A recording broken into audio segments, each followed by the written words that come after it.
कि मथुरा के बांके बिहारी के खजाने में क्या है। 54 साल बाद खुलने जा रहा मथुरा के बांके बिहारी का खजाना।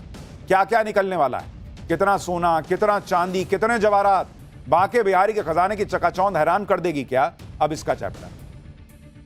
वृंदावन के बांके बिहारी मंदिर की चर्चा पूरे देश में होती है, लेकिन बहुत कम लोग ये जानते हैं कि बांके बिहारी मंदिर के एक तहखाने में खजाना भी है, जो तहखाना पिछले 54 साल से खुला ही नहीं। कोई नहीं जानता कि इस तहखाने में कितना खजाना है और खजाने में क्या क्या है। अब 54 साल के बाद ऐसा दिन आया है कि बांके बिहारी मंदिर का तहखाना खुलेगा और खजाना सामने आएगा। इस खजाने में क्या क्या कीमती सामान है, इसकी पूरी लिस्ट बनाने की तैयारी शुरू हो चुकी है। खजाने में कितना सोना है, कितनी चांदी है, कितने हीरे और जवाहरात हैं, एक एक चीज का वजन किया जाएगा और उसकी कीमत का पता चलेगा।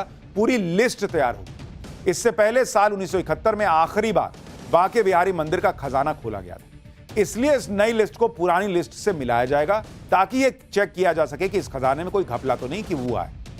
आज पाठशाला में बांके बिहारी मंदिर के खजाने से जुड़ी एक एक डिटेल आपको बताऊंगा, लेकिन पहले बांके बिहारी मंदिर के दर्शन कर लीजिए और मंदिर का खजाना देखकर कैसे आंखें चौधिया जाएंगी उसकी एक झलक देखिए। बांके बिहारी मंदिर का खजाना खुलने की इतनी चर्चा क्यों हो रही है, यह भी आपको बताता हूं।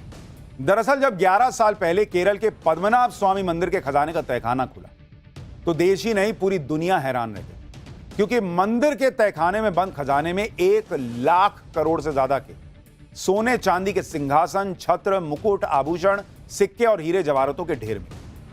इसी तरह जब पिछले साल जुलाई में पुरी के जगन्नाथ मंदिर के तहखाने को खोला गया तो वहां भी सोने चांदी के आभूषणों, सिक्कों और दूसरे चढ़ावे को ले जाने के लिए लकड़ी के बड़े बड़े बक्से लगाने पड़े। अब सब लोग ये सोच रहे हैं कि बांके बिहारी मंदिर के तहखाने का खजाना खुलेगा तो उसमें से क्या क्या निकलेगा, क्योंकि यह तहखाना 54 साल बाद खुलने जा रहा है।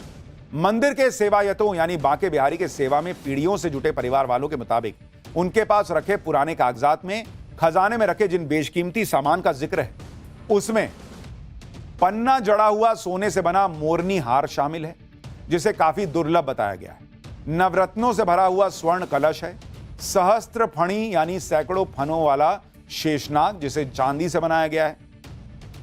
हीरे जवाहरात से जड़ी हुई सोने की छड़ियां और बांसुरी, सोने और चांदी के सिक्कों के ढेर, कीमती आभूषण और गहने शामिल हैं। इसके अलावा भरतपुर, करौली, ग्वालियर जैसी रियासतों से मिले दान सेवा पत्र भी रखे गए। बांके बिहारी मंदिर के तहखाने का रास्ता श्री बांके बिहारी जी की मूर्ति के सिंहासन के नीचे बने एक सीक्रेट रास्ते से होकर जाता है। यह रास्ता करीब 12 सीढ़ियां उतरने के बाद बना हुआ है। श्री बांके बिहारी मंदिर से हमारे सहयोगी की एक रिपोर्ट देखिए। हम वृंदावन में मौजूद हैं और ये देखिए आप मेरे पीछे श्री बांके बिहारी मंदिर देख रहे हैं। श्री बांके बिहारी मंदिर में बांके बिहारी जहां पर विराजमान हैं, उनके सिंहासन के ठीक नीचे ही ये तोशित खाना है और वहीं पे पूरा का पूरा जो खजाना है वो मौजूद है। ये जो आप मंदिर देख रहे हैं, मंदिर के अंदर अगर मैं आपको बताऊं तो ये जो दीवार आप सामने देख रहे हैं, गेट नंबर 1 के सामने निकासी द्वार जो है वहां पर लेफ्ट हैंड साइड में, यानी कि ये जो आप देख रहे हैं ये यहाँ पर जहां बांके बिहारी विराजमान है, उनके सिंहासन के ठीक नीचे जो है वो एक तोशित खाना है और उसी के अंदर जो खजाना है वो मौजूद है। श्री बांके बिहारी मंदिर में खजाने का रास्ता सीक्रेट रखे जाने की वजह भी मंदिर के पुजारियों ने बताई।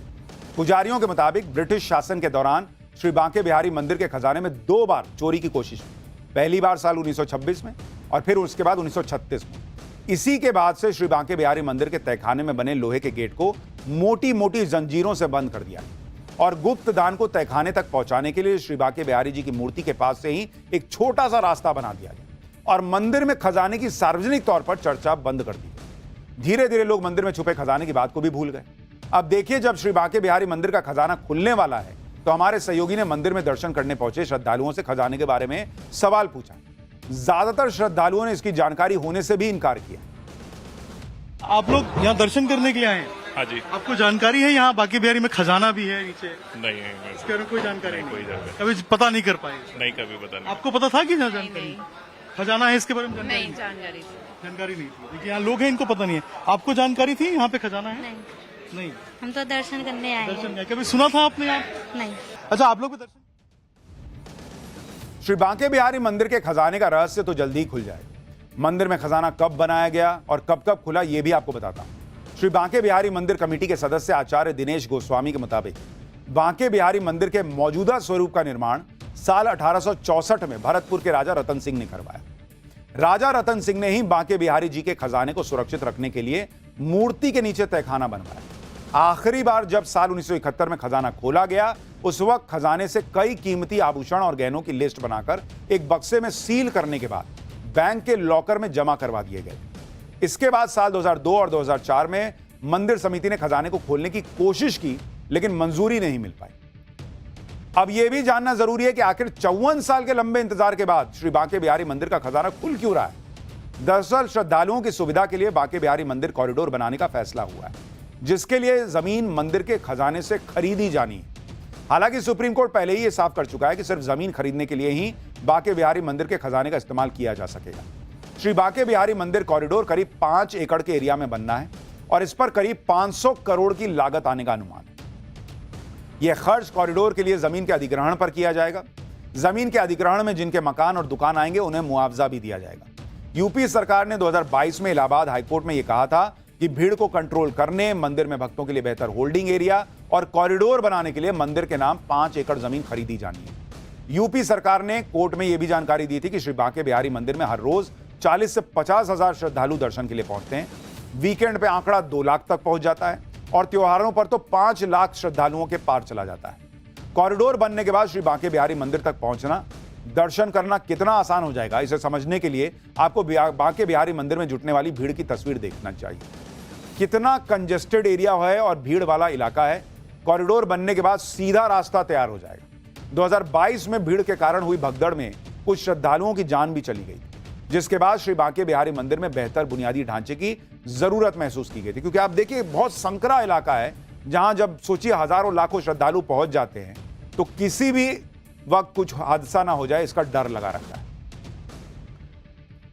आज राहुल गांधी के दादाजी फिरोज गांधी का जन्मदिन है और इस पर यह चैप्टर खोल रहा हूं कि गांधी परिवार को गांधी सरनेम देने वाले फिरोज गांधी से गांधी परिवार ने ही दूरी क्यों बनाई।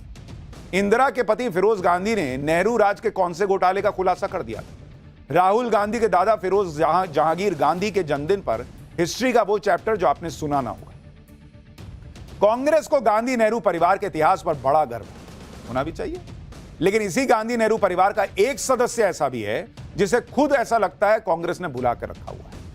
वो गांधी जिसका जिक्र भी कांग्रेस और गांधी परिवार के लोग करते नहीं। हम बात कर रहे हैं राहुल गांधी और प्रियंका वाड्रा के दादाजी, राजीव गांधी के पिताजी, इंदिरा गांधी के पति और जवाहरलाल नेहरू के दामाद फिरोज जहांगीर गांधी की, जिनका आज जन्मदिन होता है। आज ही के दिन साल 1912 में फिरोज जहांगीर गांधी पैदा हुए। फिरोज गांधी की कई पहचान रही। वो स्वतंत्रता आंदोलन में सक्रिय थे, रायबरेली से सांसद भी बने थे, कई सामाजिक काम में भी जुड़े रहते थे। लेकिन आज फिरोज गांधी के जन्मदिन पर गांधी परिवार और कांग्रेस में कोई हलचल भी बड़ी नहीं दिखी। फिरोज गांधी को कांग्रेस ने किस तरह से भुलाया है, आप खुद देखिए। भाई, जवाहरलाल नेहरू की समाधि शांतिवन दिल्ली में, इंदिरा गांधी की समाधि शक्ति स्थल दिल्ली में, राजीव गांधी की समाधि वीर भूमि दिल्ली में, लेकिन फिरोज गांधी की कब्र या समाधि जो कहिए दिल्ली में नहीं है, वो यूपी के प्रयागराज में। गांधी परिवार से जुड़े लोगों की समाधि दिल्ली में बनाई जाती, भव्य बनाई जाती, लेकिन फिरोज गांधी को दिल्ली में जगह तक नहीं मिली। और तो और प्रयागराज में फिरोज गांधी की कब्र या समाधि जो कहिए वो गांधी परिवार के सदस्य जाने से बचते हैं। फिरोज गांधी से गांधी परिवार ने दूरी क्यों बनाई, फिरोज गांधी ने कैसे आजाद भारत में नेहरू सरकार के पहले घोटाले पर सवाल उठाए थे, ये सब आज आपको बताऊंगा। लेकिन पहले एक झलक देखिए।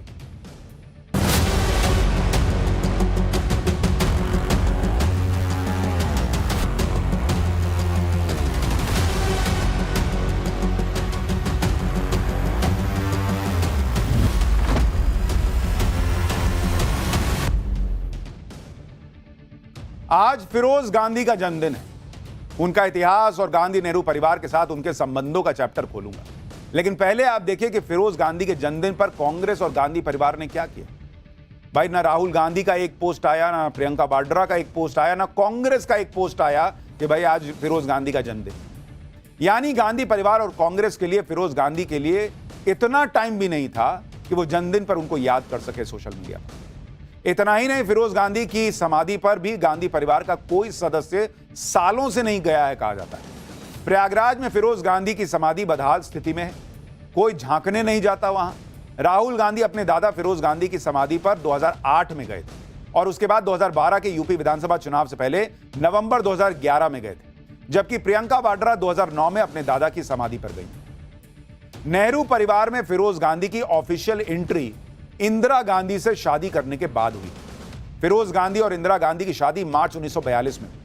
फिरोज गांधी और इंदिरा की शादी को शुरू से ही बेमेल माना गया था। दरअसल फिरोज गांधी को लेकर कई तरह की चर्चाएं होती रहती। यह भी कहा जाता है कि शादी के कुछ समय बाद ही फिरोज और इंदिरा अलग अलग रहने लगे थे। पत्रकार कूमी कपूर ने अपनी किताब the Tatas, Freddie Mercury and other Bawas में लिखा है कि फिरोज और इंदिरा की शादी के बाद भी नेहरू ने अपनी बेटी इंदिरा पर कुछ ज्यादा ही अधिकार बनाए रखा। जब नेहरू भारत के प्रधानमंत्री बने तो उन्होंने जोर दिया कि इंदिरा उनकी आधिकारिक होस्टेस बनकर दिल्ली चले, लेकिन फिरोज ने दिल्ली जाने से की बजाय लखनऊ में रहना पसंद किया। फिरोज गांधी सहज स्वभाव के थे, लेकिन कई कांग्रेसी नेता फिरोज गांधी को हल्के चरित्र का व्यक्ति मानते थे। फिरोज गांधी अक्सर कॉफी हाउस में हंसी मजाक करते पाए जाते थे। उनकी छवि ऐसे व्यक्ति की थी जिनके आसपास कई महिलाओं के रहने की खबरें थी, कई महिलाओं से उनके संबंध। किताब में लिखा है कि एक समय फिरोज इंदिरा को तलाक देना चाहते थे।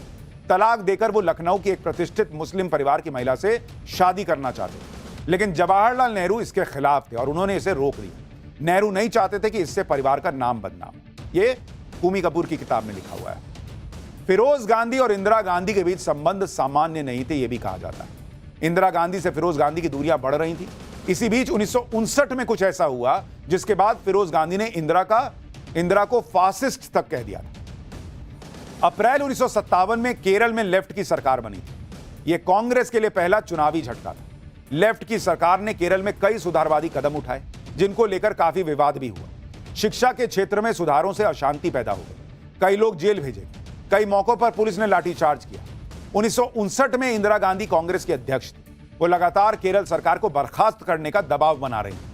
29 जून 1959 को कांग्रेस संसदीय बोर्ड की बैठक में केरल सरकार बर्खास्त करने की मांग की गई। 21 जुलाई 1959 को राष्ट्रपति ने केरल सरकार बर्खास्त करने के आदेश पर साइन कर दिया।